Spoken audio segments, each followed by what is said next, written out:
Hey guys, in this video we've got the Savage XS from HPI Racing, and this is the Flux.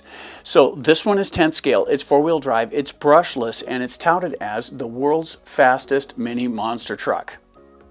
That sounds like bragging. I guess we'll see how that works out. This is 10th scale, so it's a fairly small vehicle. 65 plus is a pretty fast amount of speed for a vehicle that size. It's really hard to get a lot of them to that speed without flipping them over and crashing them and all that stuff. The Italian, straight out of the box with the optional gearing, is a 6S vehicle, but it hits 70, and when it goes by 70, it feels pretty sketchy. Looking at the tires and stuff, I wonder if it'll even get there. That'll be interesting. Still, this is the first Savage that we've had in here. This is the first HPI we've had in the studio, period, because they're just not around here. They're just not something that you see on a daily basis. And when I walked into the hobby store and I asked them, I says, how come you don't carry HPI? They walked me right back and showed me this one. So that was pretty cool. This one came in at $349.95 for the cost. Complete RTR, add battery, pull trigger. That's really cool. Still, we've never had one of these, so getting it out of the box will be a first for us, right along with you. And we'll go through the manual real quick and make sure we know what we're talking about, and we'll get things out on the bench and show you what comes in the box. Then we'll take it out and test it and see if it's what they claim it is. I hope the tires hold up. I don't know if they're belted or what have you, but at 65 miles an hour, they better have some strength to them or they're not going to hold up. At the same time, our 4 questions, is it fun? Is it durable? Is it worth the money? And where does it stack up? Have been modified slightly. So now our 4 questions are different. Where does it stack up now has become total score for the vehicle. So now our 4 questions are, is it fun? Is it durable? Is it worth the money? And what's the total score? The reason we did that was because we have so many cars and there are so many categories, it's just convoluted trying to keep track of them. If a vehicle makes it into the top 10, you'll definitely know about it. Let's get it out of the box and see what's in there.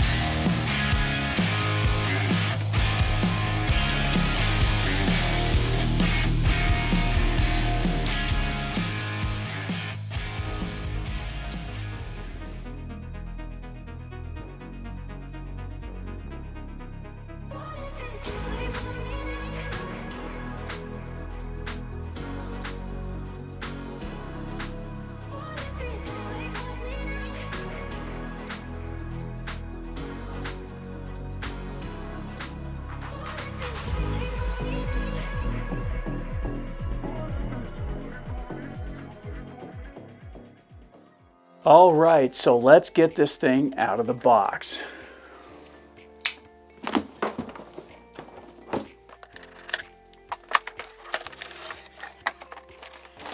Okay. So we got some extra parts here. Looks like we got the radio and we got the truck. Look at that. Ooh, it's got some weight to it. Check this out. This thing has got a pretty good size to it. I'm surprised with what came in the box. Suspension feels pretty good. Excellent. It's got a good look to it. Let's get down close and have a peek. There you go. Take a look at that. That's pretty cool. So this has a little more weight to it than I was expecting, and it really is cool looking. But the first thing I noticed, and I know we're going to get into the car in a minute, but check this out. It has vertical plate chassis in it. It's more like the Sen Racing Reaper as far as chassis design goes. And it looks full. There's a lot of stuff in there. And, you know, I have higher hopes for this hitting the top speeds that they say it's capable of. Let's see what came with it. All right, with the truck back on the bench, let's have a look at what comes with it. And here is the basic manual packet. And the cool thing is, this one has a pretty decent warranty as far as that goes. As far as the car goes itself, not counting the electronics or the batteries and stuff, it says 3 years in here, which that's pretty cool for the basic warranty of the car, or guarantee as they call it. Also, it has 2 years on the electronics and 12 months on the batteries only, and that's what I got out of it. So I hope I read that all right. It comes with some stickers, so that gives you the option to personalize yours a little bit. It has some swag that comes with it, and then of course it has the manual. And I got to tell you guys, this is a pretty thick manual. And inside the manual, it will tell you everything you need to know about the car, just like most of the manuals. This one looks pretty well laid out. It shows you how to work on stuff and how things are supposed to be done. So the manual, on the first look of this thing, looks pretty cool. Also, what came with it was the parts kit. Now the parts kit has wheel nuts in there, and these are the ones on the inside that drive the wheels themselves. It's got extras of those. It's got an extra body mount set there, and it has a very rudimentary tool kit. It's got a few of your basic Allen wrenches and of course the wheel wrench. And it looks like they may have some shims and body clips as well, so that's pretty nice to have. And then of course we've got the radio. And I haven't seen one of these before. This is the first time for me on this HPI Racing. This is the TF50, and it looks like it's got some pretty good controls in there, and I won't know what those are until I go over the manual thoroughly and have a look at it to see what they are. But it does have a dual rate here for the steering, so you can set your endpoints so you don't try to overdrive the servo. That's nice. Right here you've got your tuning areas for the speed control and the servo to get things lined up the way they're supposed to be. And these knobs across the top, I'm going to have to look and see what those are. Above those, this is a 3-channel radio, so the 3rd channel is this switch here, or so it appears. These switches here are for reversing on the servos and whatnot. Power buttons on the tail, batteries go in the bottom. Pretty straightforward overall. I'm just curious about what those other knobs at the top do. I'll look into that. So that's what comes with the car. Now let's have a look down inside the car and see what it is. All right, with the battery off, the first thing you're going to notice here is this chassis. And see this arch over the top? It's on both sides because it is a twin plate chassis and they're vertical. And the cool thing is it doesn't give you a flat pan in the bottom. If you'll notice, it doesn't have one of those. Those are all components. Now the up and down to that is the Sen Racing Reaper is built much like this as far as the vertical plate goes. In the Reaper, it's a 6S car and it has aluminum plates in there. These are plastic, but at the same time, when you use those vertical plate chassis, it has a tendency to lift the center of gravity a little bit, raising components up that are normally down on the bottom. So what you have is you have possibilities for error in the corners.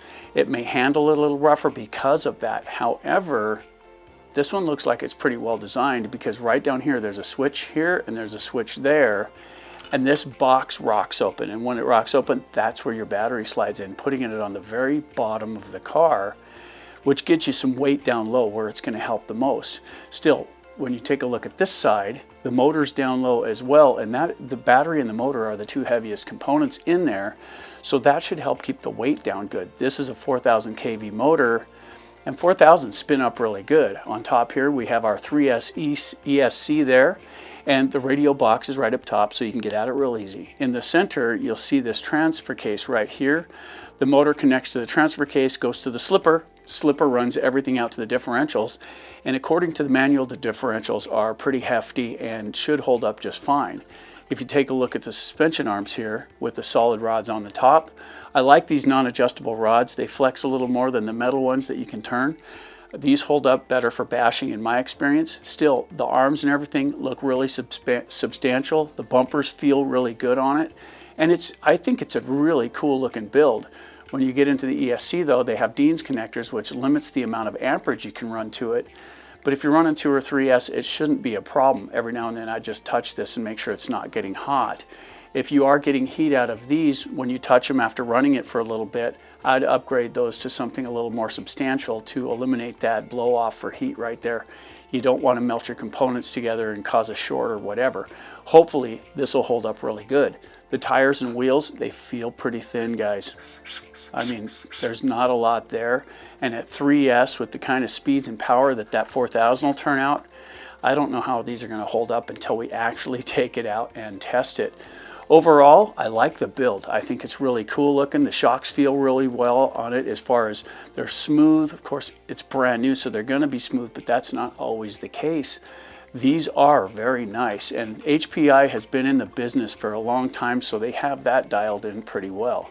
There's only one thing left to do, guys. Let's get a battery in it and see what it's capable of. Check this out.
All right, so there's the running footage, and we had a pretty good time doing it. Tina and I went out and had us a blast with this little guy, and we knew this one was going to be squirrely right off the bat. When you throw that kind of power at such a small footprint, that's kind of the way it goes. You know, I think the tires have a lot to do with how it handles. I think that could be something that could be probably modified here to make it handle a little bit. This is not cleaned up. This is straight out of the tests, and we'll get a cleanup on it afterwards, but it didn't actually handle flawlessly. We did have one problem, and right down in the center of this, right up in here, I'll show you an image of this, we had one of the grub screws with the pins slide out of one of the cups off of the slipper, and so the drive shaft in the back just spun freely and it became front wheel drive for a little bit.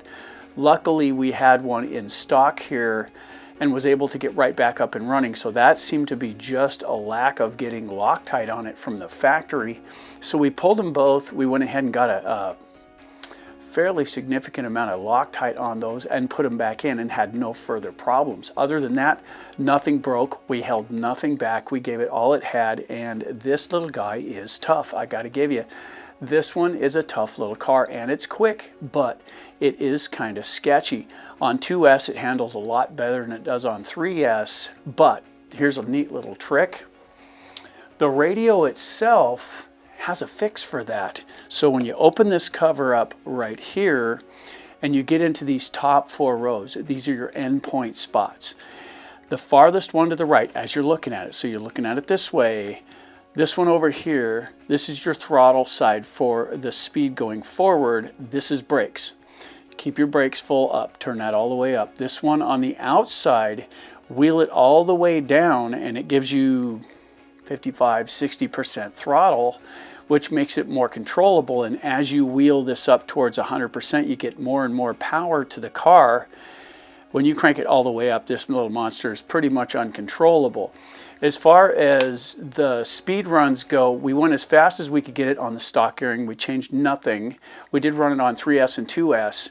We did play with the 3S and this little gem, and that helped a lot. That little knob on there, setting the endpoints made a pretty big difference on that, so you could make it controllable. So if it's a little too squirrely, back that knob down a little bit and it'll give you more control. It'll make things a little easier to manage.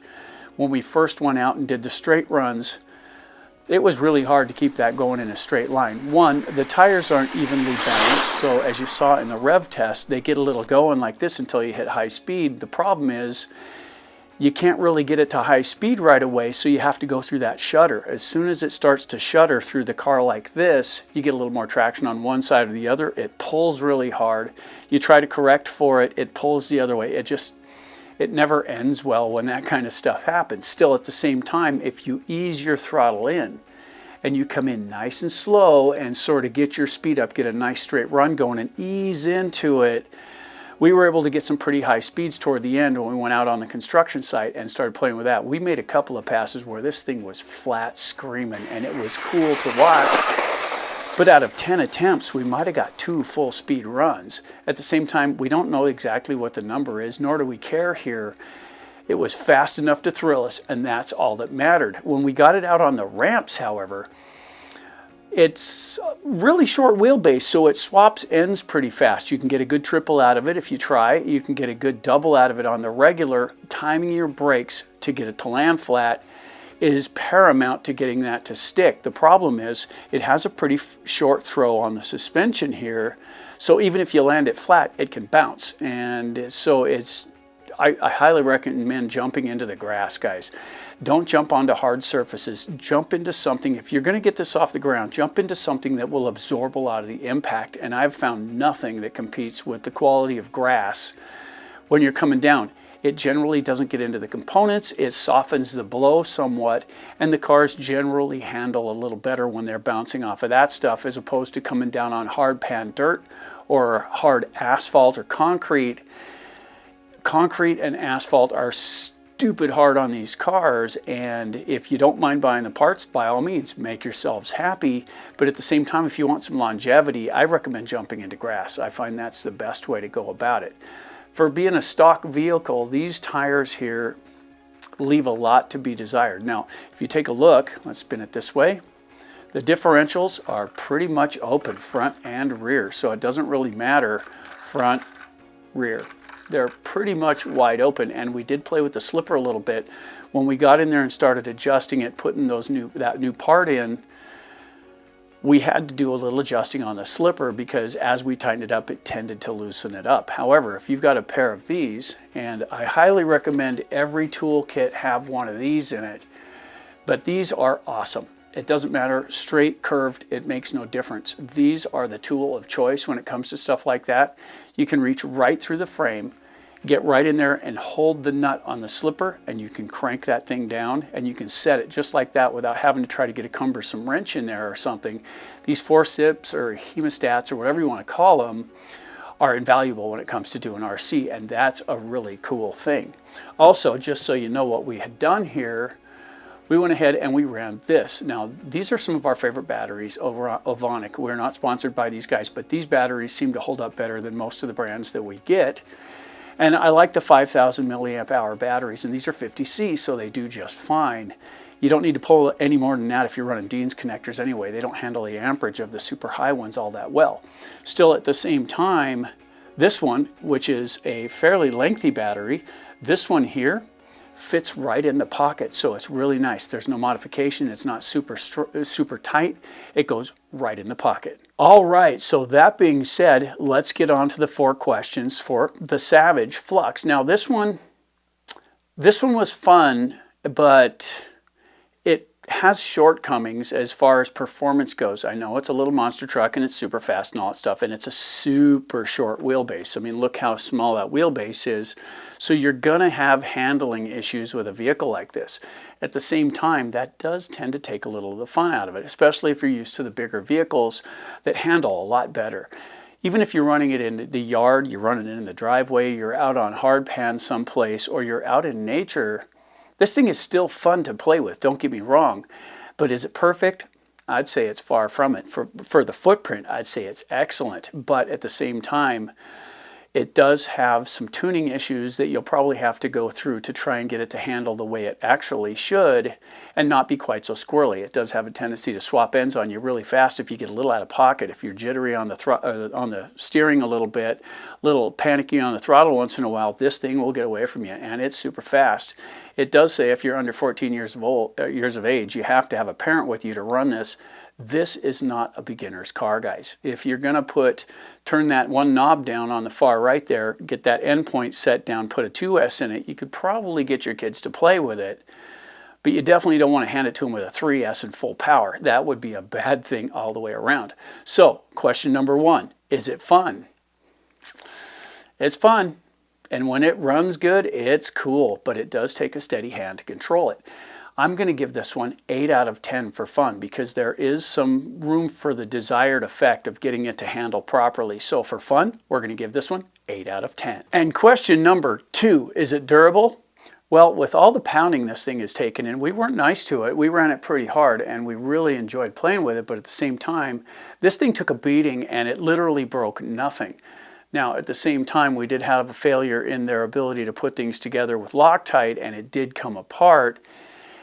And although that's not a structural flaw, we're going to ding them for it anyway because we did have to come in, find the part, and replace it because it was lost. So that's going to cut in a little bit. Actually, I really do like this car for the size. I'm actually thinking about getting a bigger one now because this is pretty cool. But at the same time, for what we ran at least 4 batteries through this thing, and we literally broke nothing. That's the thing. Nothing in the bumpers is broken. Nothing in the chassis is broken. Everything on this car held up beautifully. We're going to take 1 point off for the failure in the drive cup for the slipper. So that's going to land us at 9 points for durability. So for durability, we're going to give it 9. And question number 3, is this thing worth the money? Well, coming into the studio at $350 and tax, that's not a bad price for something like this. At the same time, if you're new to the hobby and this is one of your first RCs, you may have to buy a charger and batteries for the transmitter as well.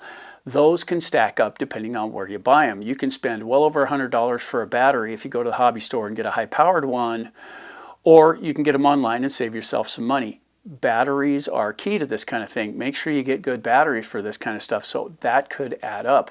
Plus, when you buy a charger for that system, if you don't already have one, that can be $100 as well, bringing up your total cost to right around $500, maybe $550 to get this out the door and up and running, because it does not come with batteries. So that's something that you need to take into account as well. Still, at the same time, $350 for this thing out the door, and it is a pretty bulletproof little truck, I gotta tell you. All of the running gear held up perfectly, except we lost that one grub screw. Other than that, this thing acted flawlessly. Control is an issue, but that's in the fun category, so we're not going to count that. Still, is this thing worth the money? We're going to give this one 8 out of 10 for value, because it is a pretty good value for the car, but if you're new to the hobby, it's not all you have to buy. So what's the total score for this little guy in the channel? Well, this one here, the Savage XS Flux from HPI, pulled down a solid 25 points out of 30. And here at the channel, those are good numbers. This little guy, it is tough, it's fast, it lacks a little in the control department, but you might be able to tune that out with different tires.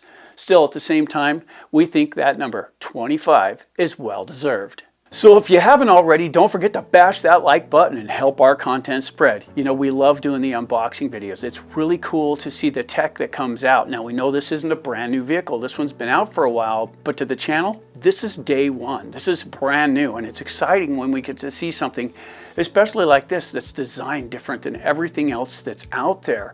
It's one of those things. We enjoy doing the wrenching videos. It's really peaceful for us. We enjoy doing that. It's actually more cumbersome and frustrating to do it for the channel, because we can't crank the music up because you want to hear all the stuff running. We can't crank up the music. We can't calm down and just ease into it and do it the way we like to. We kind of have to get it down and done for the video, because look, people don't like to watch long, boring videos. They want to see something that's quick and fast. So that takes a little of the joy out of it, but I still enjoy doing it because we're helping others, and that's the whole point of the channel. If you've watched this for any length of time, you know we're doing this to help the community. We don't make much money doing the channel like this, guys. We're not some great big thing where we make a lot of money. That's not at all. We're still paying for all of these RC cars out of our own wallets, and every now and then we get a little something from Google that helps us make ends meet. That's how it works here. At the same time, we're not whining. We love doing it.